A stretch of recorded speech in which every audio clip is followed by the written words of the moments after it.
আবু সাইদকে হত্যার কথা বলে সেখানে একটা ভিডিও দেখালো। হ্যাঁ, খুব স্বাভাবিক, এটা মানুষের সেন্টিমেন্টে লেগেছে যে তাকে পুলিশ গুলি করে মেরেছে। এখানে আমার প্রশ্নটা হচ্ছে, তাকে যদি পুলিশ গুলি করে থাকে, তো গুলি খাওয়া একটা লোক এরা টেনে নিয়ে গেল, এখানে কিন্তু কোনো রক্তের চিহ্ন দেখা যায়নি। দ্বিতীয় কথা হচ্ছে যে তার সঙ্গী সাথীরা যে তাকে টেনে নিয়ে গেল, কোথায় নিয়ে গেল? যার গুলি লাগবে তাকে তো সাথে সাথে হাসপাতালে নেওয়ার কথা। হাসপাতালে নেবে, অপারেশন করে বুলেট বের করে তাকে বাঁচাবার চেষ্টা করবে। আবু সাইদকে কিন্তু হাসপাতালে নেয় নাই, নিয়েছিল প্রায় 4-5 ঘন্টা পরে। 4-5 ঘন্টা পরে হাসপাতালে নেওয়ার পর ডাক্তাররা যখন চিকিৎসা করে তখন সে মৃত্যুবরণ করে।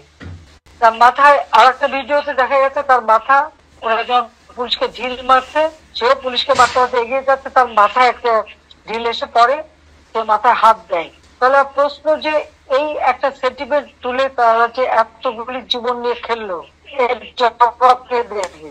আমরা যে জুডিশিয়াল কমিটি করে দিলাম এই হত্যা তদন্ত করতে, আজকে পুলিশকে এটা জবাব কেন সেই জুডিশিয়াল থেকে সে তদন্ত করতে